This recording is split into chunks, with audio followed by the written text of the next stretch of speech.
Kids are also happy to have me back. But it's good to be with you. And before I say anything else, I just want to say thank you to your club. I'm a fellow Rotarian from the Gig Harbor Morning Club, and I know how much your club does in this community, and we're a lot better off for it. So I want to thank you for that. It's good to see a lot of friends from this club, and I'm grateful to be here.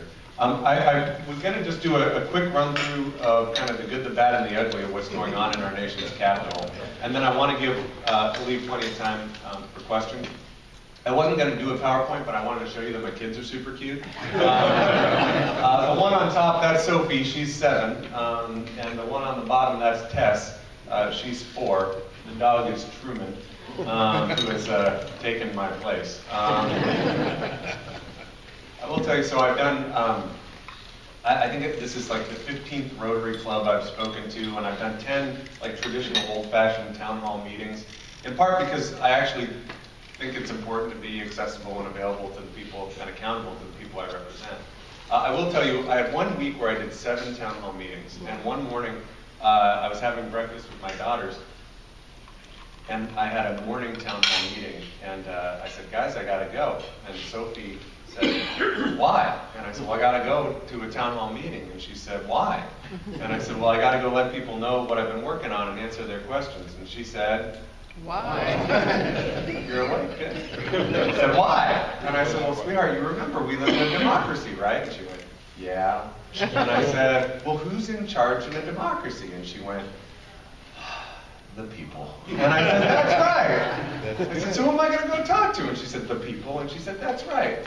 And then she said, wait a minute, Dad. I said, what? And she said, I'm a people. And I said, that's true, you are a person. And she said, so does that mean you work for me? And I said, well, kind of. And then she said, well, then, Dad, give me candy. Which I believe in a nutshell explains the challenges with the federal budget. I want to do a quick run through some of the challenges that we face as a nation in our region, and probably the big enchilada is the economy.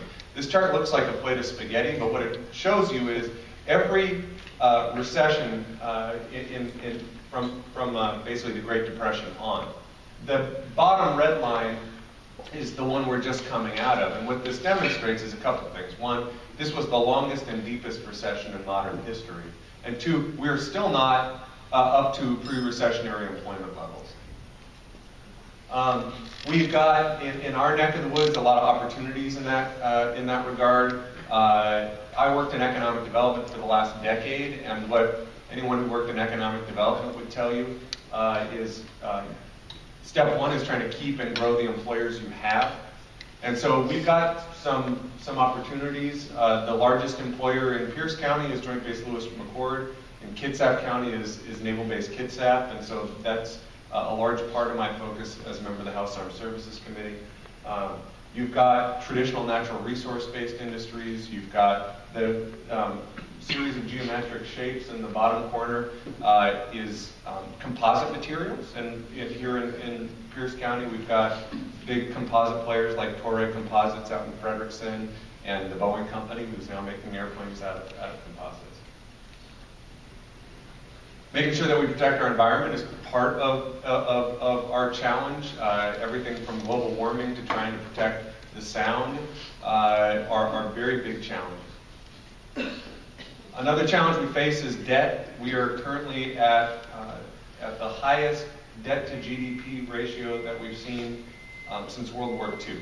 And what that means is when my cute little girls are of age that they're going to start working, more and more of their paycheck will go toward paying up the credit card bills that our generation has racked up. And so that's something that we've got to get a handle on.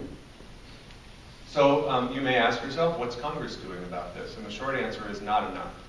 I will tell you, it's very strange to join an organization that, according to recent polls, is held in lower regard than head lice and colonoscopies. Congress ranked just above cockroaches. I was like, take that, cockroaches. But having been there for about 11 months now, I can tell you I've got a pretty good sense of why that is so.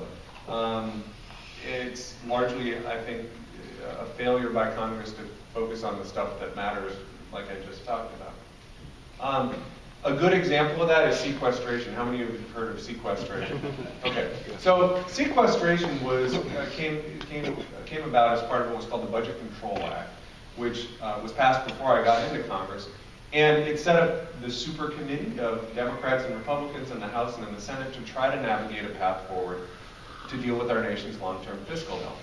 And put in as a poison pill to try to drive some compromise and some common sense decision making was this notion of across-the-board cuts that were meant to be so unappealing and so non-strategic and so stupid that it would force Democrats and Republicans to actually work together to solve our nation's fiscal challenges. And instead, as you recall, Congress swallowed the poison pill. And the impacts of that are I've actually said in one of our hearings, I think sequestration is a Latin word for stupid. And let me explain why. If you think about it, in your family budget, and this is not a particularly accurate depiction of what a family budget looks like, but you've got your money for housing, and you've got your money for utilities and your automobile and food, and then you got your budget for fun stuff, going to the movies and play. In difficult financial times, you don't say, well, we're just going to cut everything by 7% across the board. You wouldn't do that. You'd say, we're going to prioritize. We're going to make sure we keep the roof over our heads and keep the lights on and make sure the kids can eat, but maybe we're not going to go see Iron Man 3 at the movie theater. And maybe we're going to cancel our Sports Illustrated. But that is not what the federal government is doing under this policy of sequestration. The impacts of it are very, very significant. You've seen significant furloughs really within nearly every federal agency, and that's had enormous impact here in Pierce County at Joint Base Lewis McChord. You've seen cuts in rural services programs. I'll give you an example. I did a roundtable with social service providers in Kitsap County where they have ended mental health outreach to senior citizens because of sequestration. We did a roundtable with a group of Head Start providers who talked about the fact that they're now able to serve fewer little kids with early learning opportunities.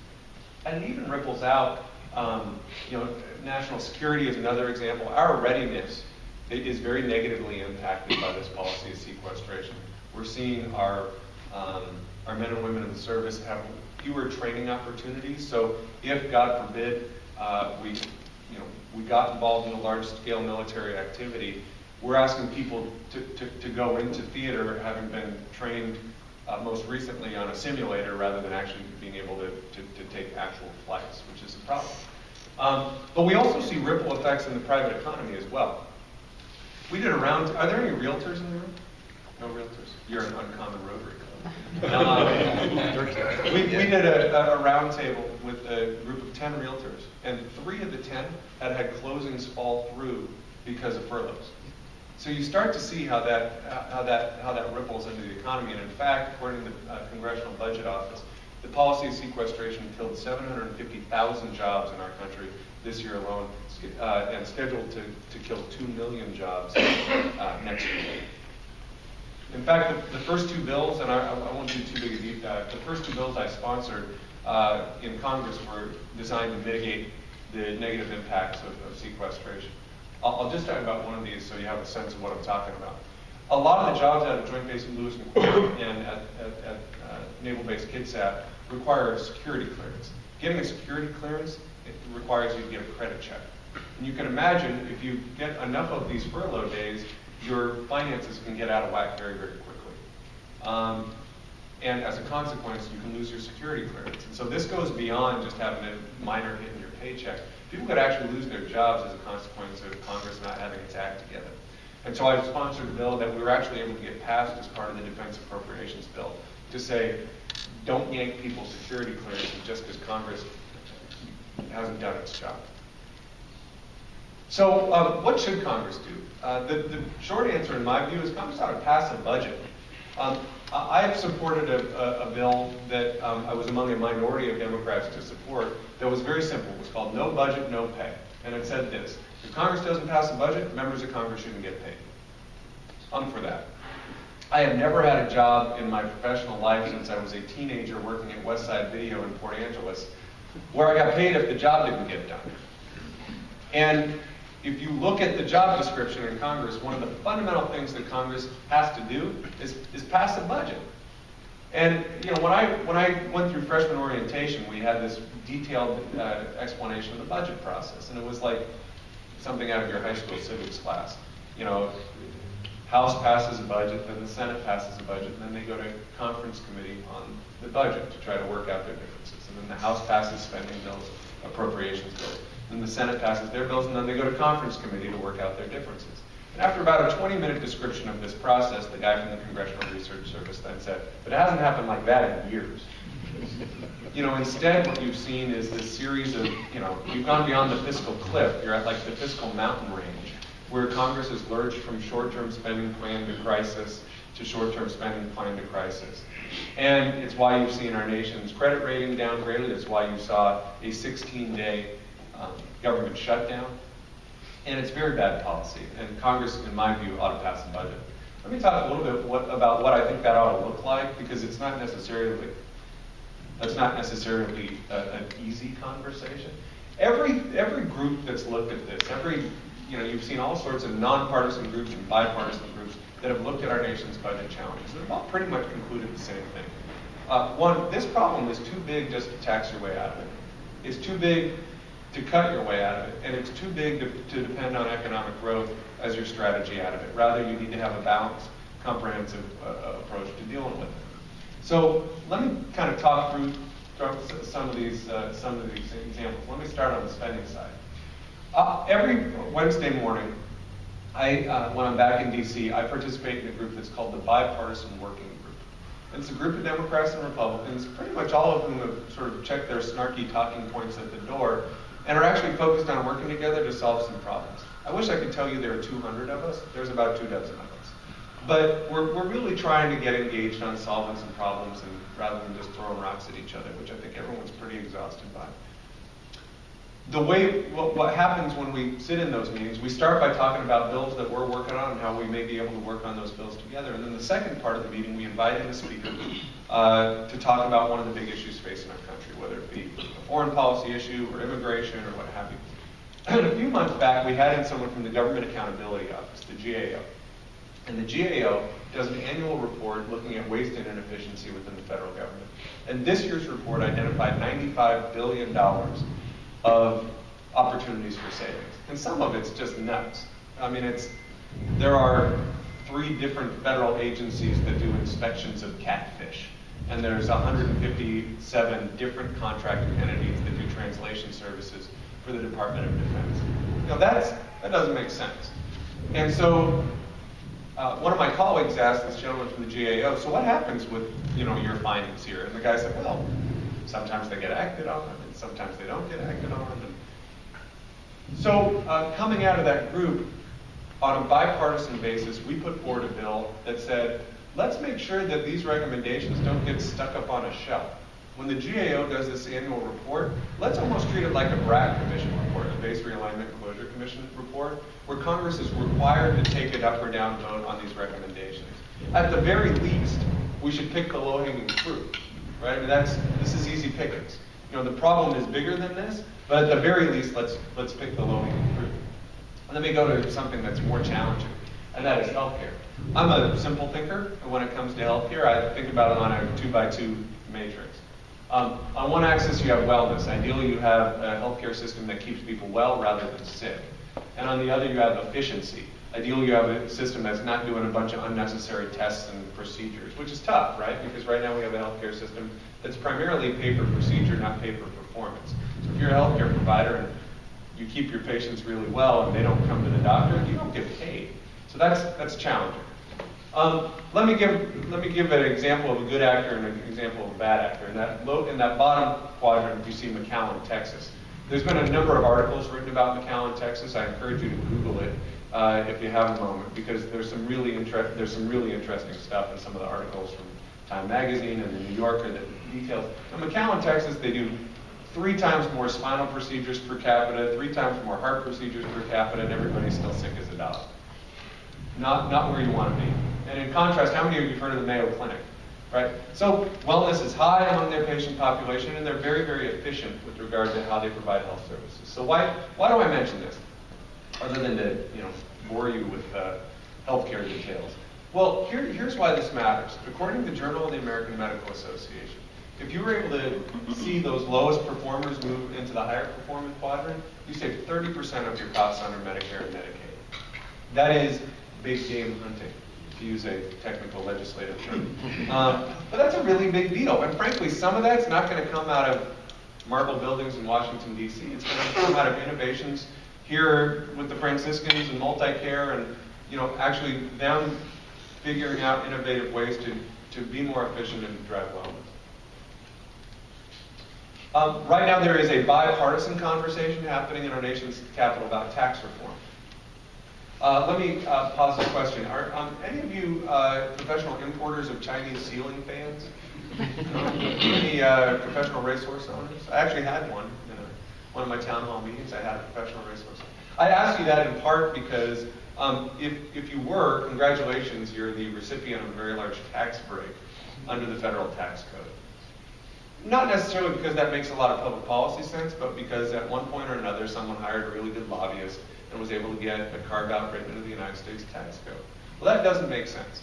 One, because it's created a very uncompetitive climate for American businesses and for American families, for Main Street businesses like you have here in Tacoma. And so part of the conversation about tax reform at the national level is looking at, is there a way you can deal with some of these tax breaks in a way that lowers base rates for families and for Main Street businesses like we have here in Tacoma. And so far that has been a mostly bipartisan conversation. We'll see what comes of it. The idea is twofold. One, to try to make it more simple so families don't feel and businesses don't feel like they have to pay for expensive attorneys and accountants just to pay their taxes. And also to make it more competitive so it makes sense for employers to invest here in the United States of America rather than investing overseas. We literally have tax breaks on the books that encourage businesses to invest overseas rather than here in the U.S. That does not make sense. And then the biggie is trying to get this economy cooking again, and I'll talk quickly about that, and then I want to take your questions. I already talked about right now the approach that through sequestration that Congress is taking is a job-killing approach. We got to get a handle on our nation's financial problems, but part of the way we got to do that is seeing the economy grow. So what does that look like? Well, part is tax reform, which I just mentioned. That's one way to improve our competitiveness. Trade is a big deal, particularly in our state, where we're the most trade-dependent state in the nation. We generally do well when we are able to sell our airplanes, Apple software, and everything else to other countries and import their dollars. That's going to be a very relevant conversation over the next few months. You're going to see most likely a trade agreement proposed in the Congress. I can't tell you whether I'm for it or against it because we haven't seen it yet. It's called the Trans-Pacific Partnership, and we're still waiting to see what the details are. But my litmus test is, does it serve the American people? Will it help us export our products rather than exporting our jobs? Will it create jobs and wealth here in the United States? Ports are a big deal. I mean, we know that here in Tacoma, where the Port of Tacoma is really the engine of our region's economy. And ensuring that they have infrastructure to drive those opportunities is also a big deal. That's why you see a conversation in Olympia right now about expansion of State Route 167. That'll help. That'll help us grow jobs here in this region if we're successful in building out that infrastructure. Having spent the previous decade working for the Economic Development Board, I can tell you projects that moved forward because there was adequate infrastructure, and I can tell you projects that got stuck in park because of inadequate infrastructure. Workforce also matters. In fact, the International Economic Development Council has found for many years running that the #1 factor that businesses use when they make their location decisions is the availability of good skilled workers, #1. And we've got some opportunities on that front. So federal policy really matters on this front. Earlier this year, if Congress had done nothing, you would have seen a doubling of interest rates on student loans. I look at education as the door to opportunity, and for a lot of families, including mine, financial aid is the key to that door. And so in my view, certainly as Congress sets policies in that regard, it shouldn't be hiding the key. We are also, I think, lucky in this region in that we have a very large population of military veterans that will grow even larger as we see more and more of our servicemen and servicewomen come home. That's a strength because those men and women come home both with an extraordinary work ethic and sense of patriotism, but also with an extraordinary skill set. And so part of our effort, and part of what I've been working on in Washington, D.C., is trying to ensure that those men and women are able to attach into the civilian workforce if that's what they want to do. I'm going to kind of speed through this. I serve on a committee called Science, Space, and Technology, and we're going to be taking up a bill called America Competes just over the next few weeks and months. And that's a bill that deals with national research policy and science, technology, engineering, and math education. And more and more, not every job requires a science education, but more and more jobs are requiring that background. And so I'm getting very, very engaged in that conversation in hopes of shaping that bill in a way that helps us compete down the road. I've also sponsored a couple bills focused on workforce development, but I want to leave time for your questions. That's a backbone. How many of you have heard the expression, small businesses are the backbone of our economy? I've heard that. I like that. I think that's pretty good. But I like my preferred analogy is I think of small businesses like your star running back. They're Marshawn Lynch. If you look at how, as a nation, we have generally made it out of recessions, it's not the big guys that are growing the jobs. It's Marshawn Lynch. It's our small businesses that are growing the jobs. And if you look at recent history in our economy, our star running back's getting tackled at the line of scrimmage. In my view, part of the role of the federal government is at the very least to get out of the way of our star running back, but ideally to do some blocking for our star running back and to call some plays for our star running back. And I think we got to raise our game on that front. And that means a few things. One, it gets back to that conversation around the tax code, making it more competitive for our small businesses. Access to skilled workforce is a big deal. Having a regulatory environment where businesses don't feel like they have to shoot at a moving target matters. Assistance to small businesses matter.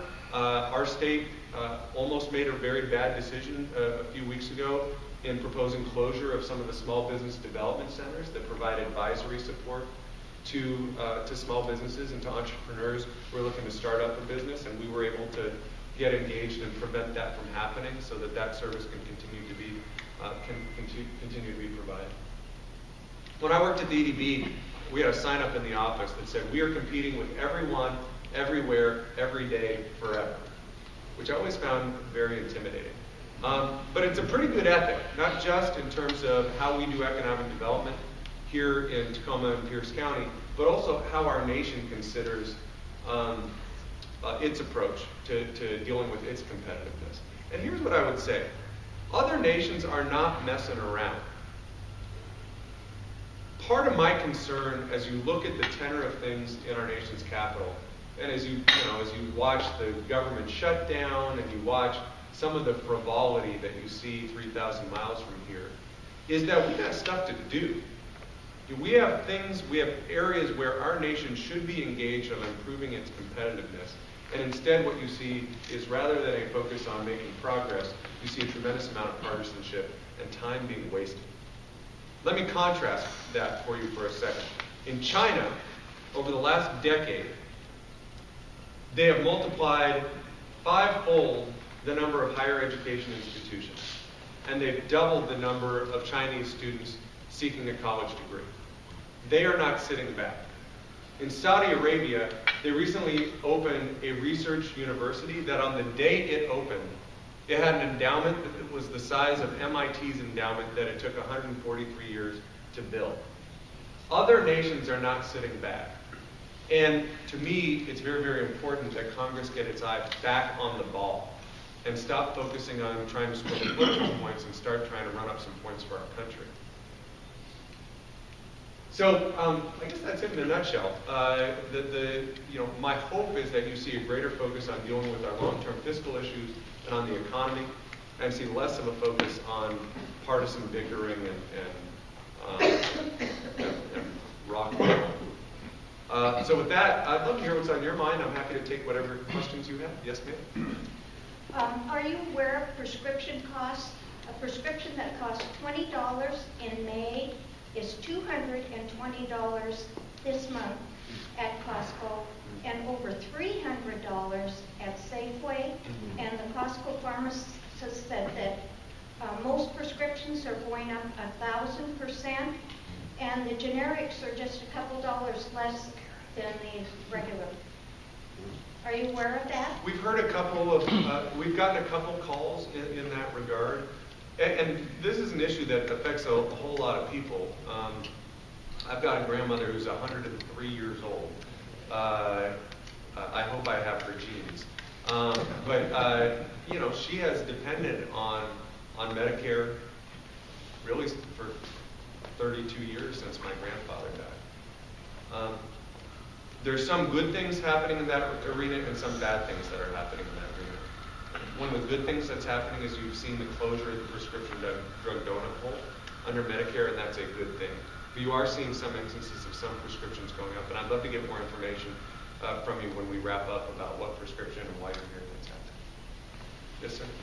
What is your opinion of Obamacare and the over 100 million people that are going to lose their health insurance and small businesses? You say you want to help small businesses, sure, but that's one of the biggest drivers. It's going to kill small business. You know, we've seen, so let me say a few things about that. I spent a decade working in economic development, and the vast majority of employers that I work with provided insurance to their employees.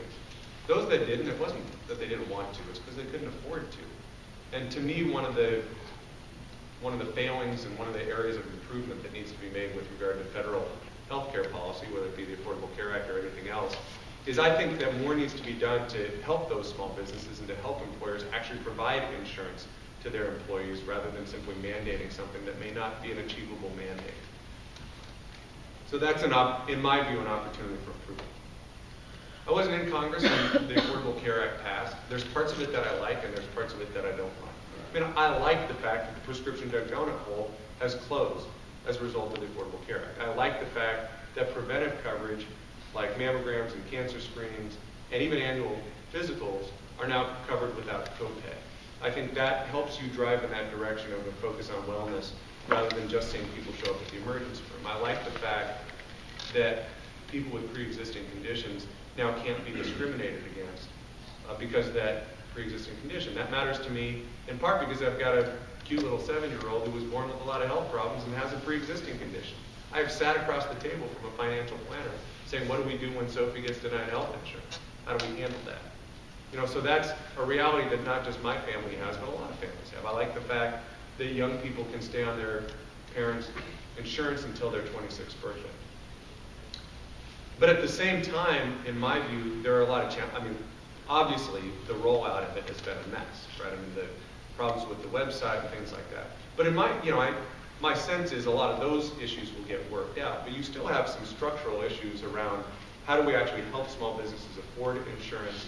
How do we start to deal with actually trying to bend the cost curve within healthcare? How do you ensure that rural medical providers, when you go out to the rural parts of my district, out on the peninsula, a lot of them are just hanging on for dear life. A lot of those, you know, Olympic Medical Center in Port Angeles, you know, the hospitals down in Grays Harbor County, they are just hanging on for dear life. And in my view, the Affordable Care Act was inadequate in terms of recognizing that one size doesn't fit all and that there's some realities in some parts of the country that simply aren't being addressed. Now, here's my concern. I can give you 10 specific policies where there is general bipartisan agreement that these are things that need to get fixed with the Affordable Care Act. I can give you 10 of them. I probably can give you more than 10 of them, where you can get agreement from both sides of the aisle that these are legitimate problems that need to be solved. But rather than seeing Congress engage on solving those legitimate problems, what you've seen instead is Congress has voted now 47 times to just repeal the whole thing. You know, which, you know, I get it, right? I get the politics of it, but it's not like when the House passes for the 47th time the repeal of the Affordable Care Act, that that's going to go to the Senate and pass, and then go to the President's desk and he's going to sign it, right? That's, I mean, listen, this is why Congress is held in lower regard than headlines, right? I mean, people see that kind of game playing, and I think they're justifiably ticked because there's, you know, they think, as I think, Why not fix the problems that we know exist rather than just playing games? That is my hope, that as Congress reconvenes next Monday and as it heads into the new year, that you see a greater focus on actually fixing the problems that we know exist, rather than just playing games with this issue. Yes, sir? I agree with what you're saying about our future of our nation based on the education of our youth. I recently heard it said that a comparable university in Canada to the U.S., the cost of tuition is 10% of what it is in the U.S. We're going to have you talk about that. Yeah, you have seen in most states, and certainly in our state, a substantial change with regard to how our higher education institutions are funded. This is mostly where the federal government engages in higher ed is really in two areas. One around research, and the second is in financial aid. By and large, higher ed funding is driven at the state level. And what you've seen happen in too many states, including ours, is when those states run into budget problems, they treat higher education as basically their rainy day fund. Two things happen. One, they cut the bejeebers out of state support. That's a technical term again. They cut the bejeebers out of state support to the higher education institutions, and then they jack up tuition. That has absolutely happened in our state, where you've seen state support go from being a majority of the contribution to a student's education to now tuition comprises the majority of that. And I think that needs to change. In part because you're going to start, if you haven't already, you're going to price people out of education. Where the federal government gets engaged in this is really in two ways. One, I'm concerned that you're going to see continued reduction in investment in national research. And the problem with that is not only that it negatively impacts our competitiveness, but also that it's yet another cut to our research universities. So that's something that I think we need to stem. And then the second thing is, that the budget that passed out of the House made substantial cuts to Pell Grants and to other areas of financial aid, and I think that's problematic because particularly as you see rising tuition costs in pretty much every state in the country, financial aid becomes more and more. Listen, I could not have gone. My dad was a school teacher. I could not have gone to college if it hadn't been for financial aid. And so I really think we need to keep our eye on that ball. I'm told this is the last question. Last question. It has to do with the drawdown of the armed forces. Yeah.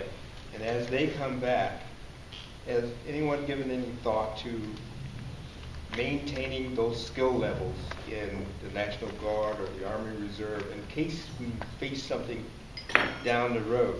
I mean, we've gone, if you look at history, we've gone through cycles where every time we have a drawdown, we have something that goes on that requires those talents again. Yeah. But we're not ready. So has anyone given any thought to making sure that those skill levels are maintained? Yeah, to some degree. There's and there's conversation about that in a few respects. One, I'm a co-sponsor on a bill that's called the Troop Talent Act.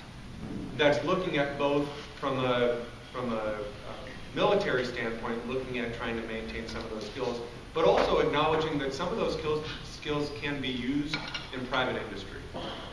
And we worked on this at the state level. I'll give you two quick examples. I was down at Clover Park Technical College about 2 years ago, and I was meeting with a group of students, and a guy come up to me and said, I was a battlefield medic, I want to get a nursing degree, and I basically have to start at square one. Well, that's stupid, right? I mean, we should be rewarding knowledge, not seat time. And you shouldn't have to pay tuition and have us as taxpayers subsidize someone to relearn something they already know. And so we've made an effort here in this state through a bill I sponsored to try to say, let's acknowledge that prior experience. And if someone's seeking college credit, let's actually have that count towards their college credit, so that they can keep those skills up. And in the case of that gentleman, he was moving out of active duty into the reserves. If he wants, if he gets called up, he can go and be a better battlefield medic.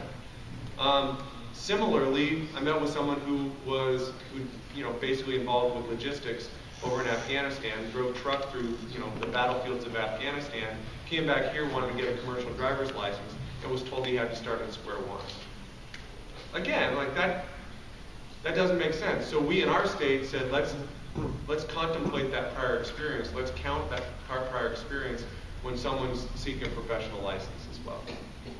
And there's a push to do that nationwide. To me, we've got a few things that we got to do to step up our game to support our veterans. One, we've got an unacceptable backlog at the VA for benefits. For people who've been injured or are dealing with a health problem, you've got an unacceptable delay, and that needs to be addressed.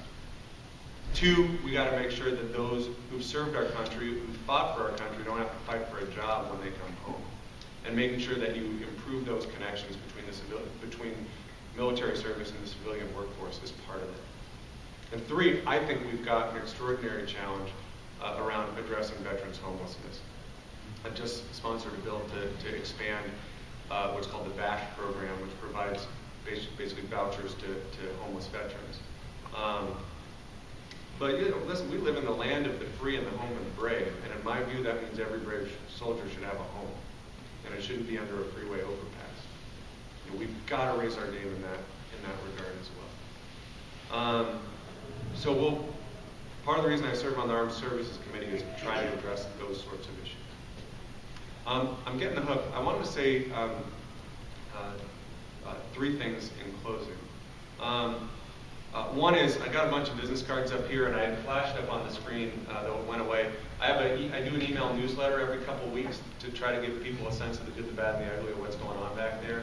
If you want to, you can hop on our website and sign up for it. And I try not to spam people, but I try to give people, I actually think democracy works best when you know what's going on and I'm accessible and accountable to you.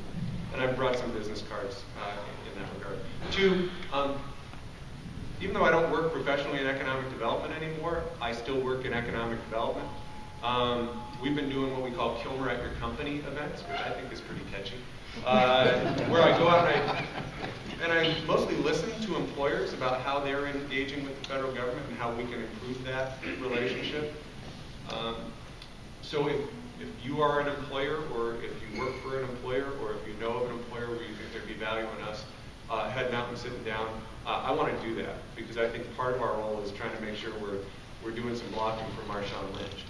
And the final thing I wanted to say as a fellow Rotarian is I appreciate and I completely understand and I share the concern with regard to just how dysfunctional our federal government is.